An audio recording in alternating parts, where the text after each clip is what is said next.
اس رات کو تلاش کرنے کی کچھ نشانیاں بھی ہیں۔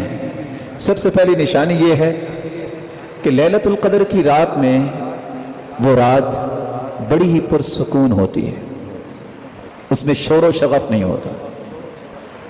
دوسری نشانی یہ ہے کہ وہ رات عام راتوں کے نسبت ٹھنڈی رات ہوتی ہے، لیکن اس میں کوئی آندھی یا اس طرح کی چیزیں نہیں ہوتی، بڑی پرسکون رات ہوتی ہے۔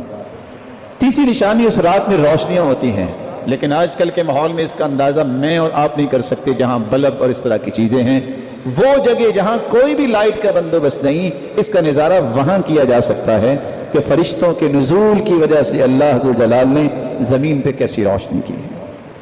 اس کی چوتھی نشانی یہ ہے، نہ یہ رات سخت گرمی میں بھی اتنی گرم نہیں ہوتی اور نہ ہی ٹھنڈی ہوتی ہے، طلقہ، بڑی کھلی فضا، جیسے انسان جاتا ہے تو کس طرح محسوس کرتا ہے، اسی طرح اللہ تعالیٰ نے اس رات کو رکھا ہے۔ اس کی پانچویں نشانی یہ ہے، جیسا کہ بعض صحابہ کو خواب میں دکھا دیا گیا، کچھ نیک لوگوں کو اللہ خواب میں دکھا بھی سکتے ہیں کہ فلاں رات یہ لیلۃ القدر کی رات ہے، اور اچھے خواب یہ مبشرات میں سے ہے۔ وہی تو ختم ہوگی ہے، اچھے خواب باقی رہ گئے ہیں۔ اور بعض علماء نے لکھا ہے کہ اس رات میں جو قیام کرتا ہے، جو لذت اس رات اسے محسوس ہوتی ہے، وہ دوسری راتوں میں محسوس نہیں ہوتی۔ لیلۃ القدر کی نشانیوں میں ایک نشانی یہ بھی ہے کہ جب اگلے دن سورج نکلتا ہے تو اس کی شعاعیں اتنی تیز نہیں ہوتی۔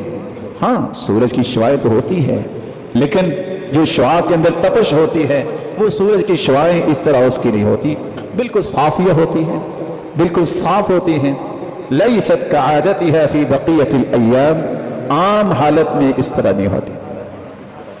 اس کی نشانیوں میں ایک نشانی یہ بھی ہے کہ سورج جب دوسرے دن نکلتا ہے، حمراء ضعیفہ، جوبن کے ساتھ سورج نہیں نکلتا، اس کی رنگت سرخ ہوتی ہے اور کمزور وہ جوبن ہوتا ہے۔ اس سے بھی پہچانا جا سکتا ہے کہ یہ رات لیلۃ القدر کی ہے جو اس سے پہلے گزر چکی ہے۔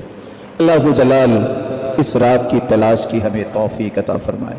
عبداللہ بن عباس